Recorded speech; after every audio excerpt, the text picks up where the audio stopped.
Hello दोस्तों, नमस्ते, प्रणाम, आदाब। मैं रमेश वर्मा फिर से आप सभी का एक नए वीडियो में स्वागत करता हूं, अभिनंदन करता हूं। साथियों, आशा करता हूं आप सभी स्वस्थ होंगे, व्यस्त होंगे, अपने अपने काम में मस्त होंगे।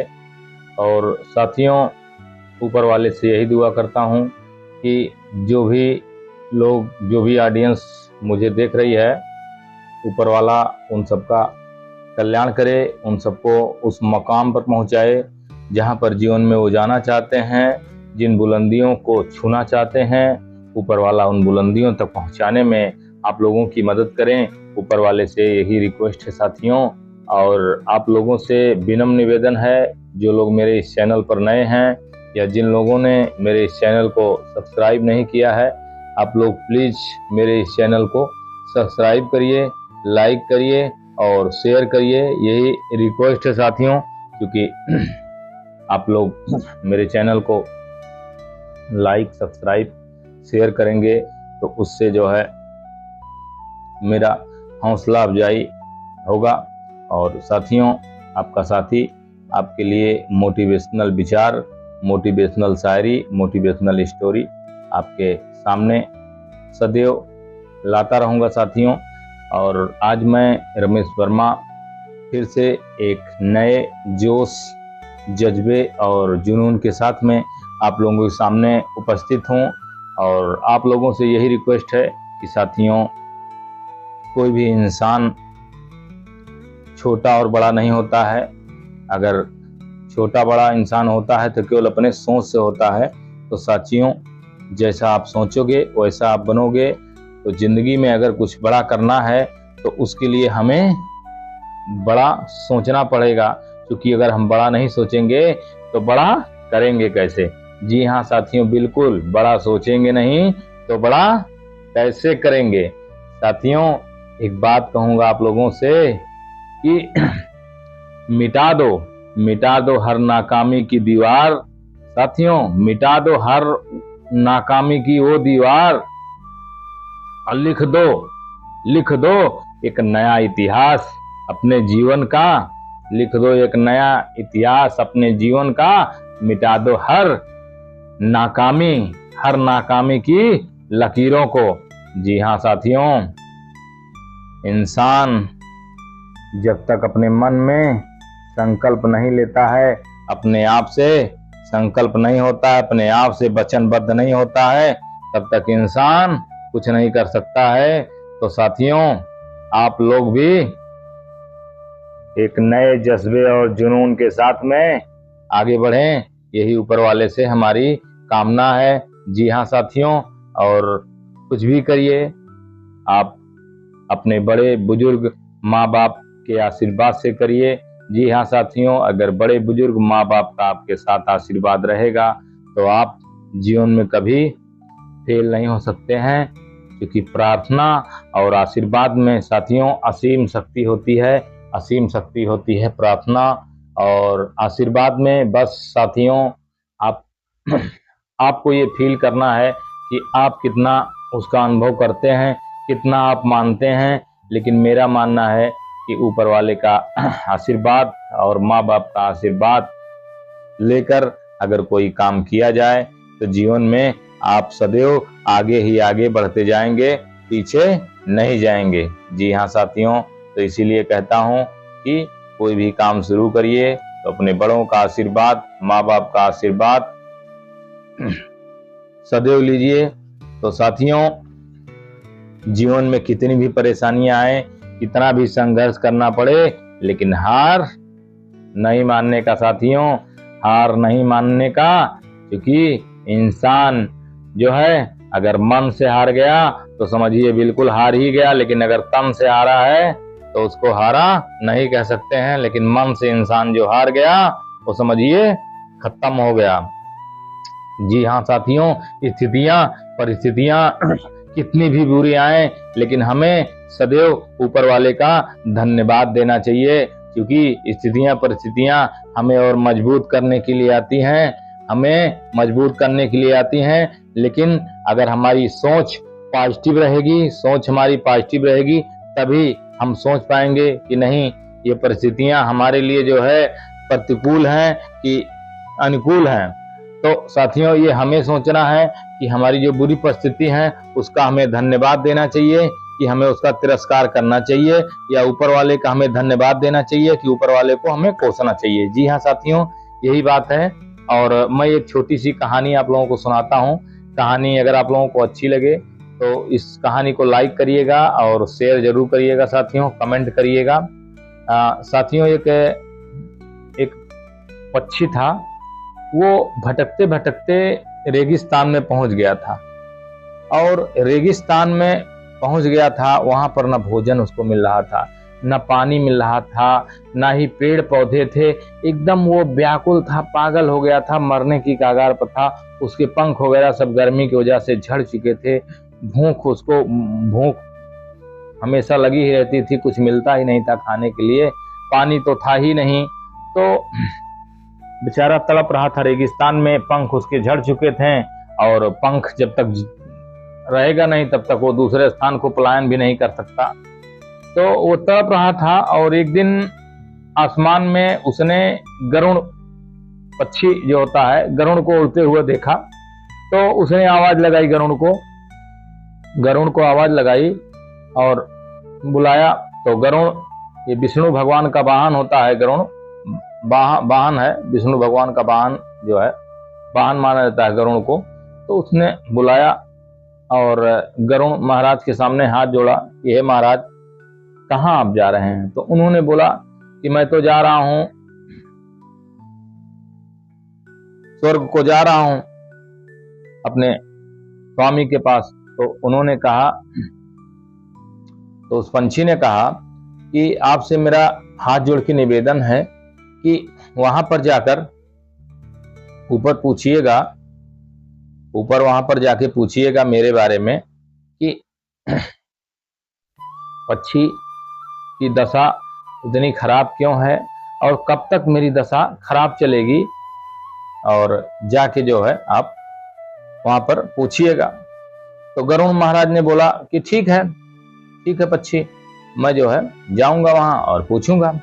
उसके बाद गरुड़ वहां से चले आए, और जब स्वर्गलोक में पहुंचे तो वहां पर जो सेवक थे तो उनसे उन्होंने पूछा कि रेगिस्तान में पक्षी मिला था, वो बेचारा बहुत परेशान था, उसके पंख वगैरह झड़ चुके हैं और उसकी बेचारा मरने के कगार पर है, उसकी दशा कब तक सही होगी? तो भगवान विष्णु ने कहा कि उसकी दशा 7 साल तक ऐसे ही रहेगी, वो मरेगा नहीं, लेकिन भूख से तड़पेगा, सो नहीं पाएगा, पानी नहीं मिलेगा उसको ऐसे ही जीवन काटना है, ऐसे ही रहेगा, और उसकी दशा 7 साल तक ऐसे ही रहेगी, उसका कुछ नहीं हो सकता है, 7 साल उसको झेलना ही झेलना है।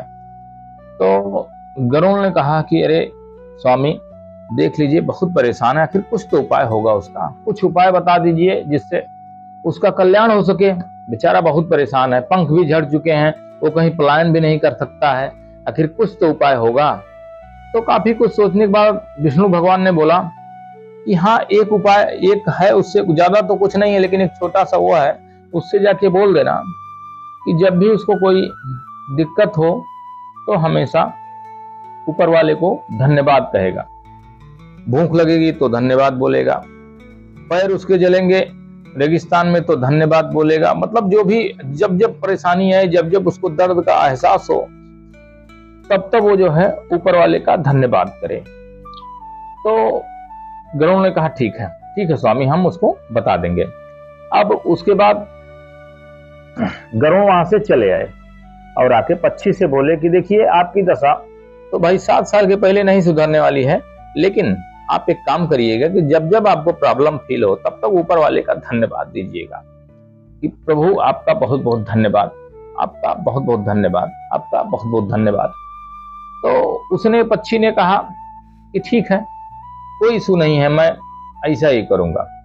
उसके बाद जब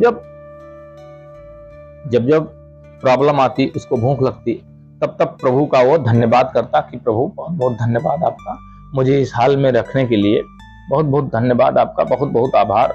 फिर उसके पैर जलते रेगिस्तान में, फिर प्रभु आपका बहुत बहुत धन्यवाद, बहुत बहुत आपका आभार। मतलब जब जब उसको प्रॉब्लम होती तब तो वो प्रभु का, ऊपर वाले का धन्यवाद देता। ऐसे ही करता रहा। एक सप्ताह बीत गया। गरुण पक्षी जो विष्णु भगवान के जो वाहन था वो चला आया था अपना स्वर्गलोक में, और वहां से फिर एक सप्ताह बाद आया देखने के लिए। चलिए देखते हैं उस पक्षी की क्या दशा है। वो वापस आया यहाँ पे धरती पर। देखा कि जो पक्षी के पूरे बदन में पंख पूरे गायब थे, वो पंख धीरे धीरे पंख भी निकल रहे थे, और रेगिस्तान बिल्कुल जो वीरान पड़ा था वहां कुछ पौधे भी उगाए थे जहां पे पक्षी रहता था, और जो सूखा पड़ा था वहां एक बड़ा सा तालाब बन गया था, वहां पानी भी आ चला था। तो ये सब देख के गरुड़ को जब आश्चर्य हुआ तो वो फिर धरती से वापस फिर स्वर्गलोक को आ गए, और वहां पर भगवान विष्णु से पूछ रहे हैं, प्रभु आपने तो बोला था कि इसकी दशा तो 7 साल रहेगी, तो फिर ये दशा इसकी कैसे बदली, कैसे ये दशा जो है बदली कैसे? तो भगवान विष्णु ने मुस्कुराते हुए कहा कि दशा तो उसकी 7 साल थी, लेकिन उसके कर्म और उसका प्रभु के ऊपर अटूट विश्वास और प्रभु को बार बार धन्यवाद देना, ये भगवान को उनसे रहा नहीं गया। उसकी पीड़ा को देखकर और बार बार वो भगवान का धन्यवाद करता था। इससे प्रभु जो है शर्मिंदा हुए, और उसके कष्टों को काटते हुए उन्होंने जो है उसको हरा भरा करना चालू कर दिया। तो जी हाँ साथियों, इस कहानी से मतलब यही शिक्षा मिलती है कि वो पक्षी की कहानी नहीं है, वो हम जैसे इंसानों की कहानी है कि हम बुरी से बुरी परिस्थितियों में भगवान को कोसने लगते हैं, भला बुरा कहने लगते हैं, अभद्र टिप्पणी करने लगते हैं। साथियों, ऐसा नहीं करना चाहिए। इस कहानी से यही सीख मिलती है कि बुरी से बुरी परिस्थिति हो, बुरी से बुरे हालात हों, लेकिन हमें प्रभु का धन्यवाद देना चाहिए कि जो परिस्थितियां आई हैं, जो स्थितियां आई हैं, अगर प्रभु ने दुख दिया है तो सुख भी आएगा, और जितना हमको दुख मिला है उस दुख से हमें सीखते हुए, दुख आता है तो बहुत सारा ढेर सारा अनुभव भी लेके आता है जीवन में। ऐसा नहीं है कि दुख आया है तो कुछ नहीं मिलेगा, दुख से हमें अनुभव मिलेगा। परेशानी जो जीवन में समस्याएं आई हैं उनसे बहुत कुछ हमें सीखने को मिलेगा। अब ये हमारे ऊपर डिपेंड करता है कि हम कितना उससे सीखते हैं और कितना उसको ऑब्जर्व करते हैं। कोई बुरी परिस्थितियों में बिखर जाता है, कोई बुरी परिस्थितियों में बिखर के गायब हो जाता है, शराब, गांजा, दारू, अफीम, स्मैक में चला जाता है कि अब तो हमारा खत्म है, अब तो बिना पिए बिना हम कैसे जिएंगे, हे भगवान अब तो हमें जाना है, गर्क में जाना है, तो दारू, शराब, गांजा में लिपट जाता है। लेकिन बुरी परिस्थितियों में 2 लोग होते हैं, दो व्यक्ति हैं। एक बुरी परिस्थितियों में बिखर जाएगा, लेकिन वहीं दूसरा व्यक्ति है वो निखर जाएगा। तो साथियों, बुरी परिस्थितियां हमें बिखारने के लिए भी आती हैं और निखारने के लिए भी आती हैं, दोनों ये चीजें हैं। लेकिन अब ये हम पे डिपेंड करता है कि हम क्या लेते हैं, हम बिखरने के लिए सोचते हैं कि निखरने के लिए सोचते हैं। ठीक है साथियों, कोई आंधी तूफान में झुक जाता है, जो आंधी तूफान में झुक जाता है वो बच जाता है। जो भी पेड़ आप देखे होंगे, प्रकृति का नियम है, जो भी पेड़ आप देखे होंगे आंधी तूफान में जो झुक जाता है वो बच जाता है। लेकिन जो पेड़ नहीं, हम अकड़ के खड़े रहेंगे, एकदम अपने आप को अकड़ किया रहेगा, वो टूट जाएगा, खत्म हो जाएगा।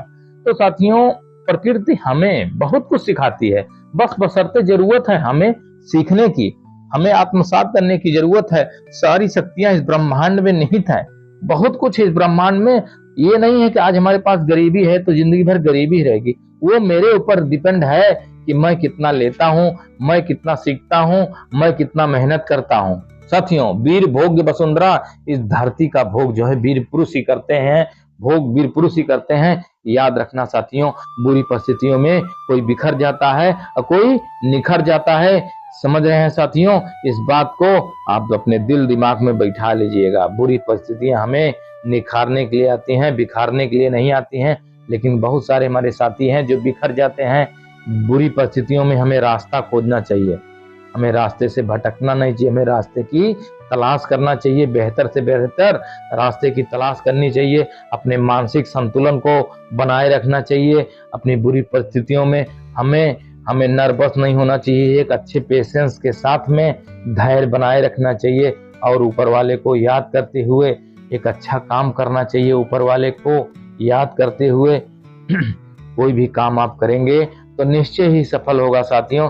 इस ब्रह्मांड में चाहे उसको आप ऊपर वाला कह लीजिए या कोई ऐसी अलौकिक शक्ति कह लीजिए जो पूरी पूरी सृष्टि को चला रही है, ये आप साथियों माने ना माने, लेकिन इस ब्रह्मांड में कोई तो कोई ऐसी शक्ति है जो पूरे इस संसार को चला रही है। हमें उसका तहे दिल से धन्यवाद देना चाहिए। चाहे उसको आप प्रभु कहिए, चाहे अल्लाह अकबर कहिए या कुछ कहिए, उसके नाम हजारों हैं, लाखों हैं, लेकिन वो शक्ति एक ही है साथियों। तो साथियों, आप लोगों को हमारी वीडियो कैसी लगी साथियों, आप लोग कमेंट करके जरूर बताइएगा, जिससे आपके साथी का हौसला अफजाई हो। साथियों, याद रखिएगा, ऊपर वाले के यहाँ देर है लेकिन अंधेर नहीं है। अगर आप अच्छा काम कर रहे हैं तो अच्छा रिजल्ट भी आपको मिलेगा, उसमें कहीं दो राय नहीं है। लेकिन जरूरत है आपको पेशेंस रखने की, जरूरत है अपना जो है आप नर्वस ना हो, बोर ना हो, आप अपने आप को कंट्रोल किए रहिए, बिल्कुल डटे रहिए, डटे रहिए। हालात कितने भी बुरे हों लेकिन पांव अपने, आंधियां कितनी भी तेज हों लेकिन पांव अपने जमीन पे जमाए रखिए साथियों। आंधियां कितनी भी तेज हों लेकिन पांव अपने धरती पे जमाए रखिए। आंधियां क्या खाक बिगाड़ेंगे जिसके बुलंद हौसले हों। जी हाँ साथियों, आंधियां क्या खाक बिगाड़ेंगी तुम्हारा जब हौसले आपके बुलंद हैं। जी हाँ साथियों, याद रखना और अपने जोश, जज्बे, जुनून को खत्म मत होने दीजिएगा साथियों। यही है जो आपको बुरी से बुरी परिस्थितियों में भी आपको स्टैंड रखेगी। जी हाँ साथियों, और आपको निखारेगी साथियों। जब आप निखरेंगे ना, तब आपको पता लगेगा कि नहीं, जो बुरे दिन आए थे उससे हमें क्या मिलेगा। तो साथियों, विचलित मत होइएगा, अपने बुरे दिनों से विचलित नहीं होइएगा। बाकी आपका साथी आपको मोटिवेट करता रहेगा। जी हाँ साथियों, और वीडियो अगर पसंद आई हो तो लाइक, कमेंट, शेयर करना मत भूलिएगा साथियों। आपका साथी, आपका भाई तब तक के लिए आप लोगों से विदा लेता है। जी हाँ साथियों, नेक्स्ट वीडियो में फिर आपसे मुलाकात होगी। तब तक के लिए साथियों, नमस्ते, प्रणाम, आदाब।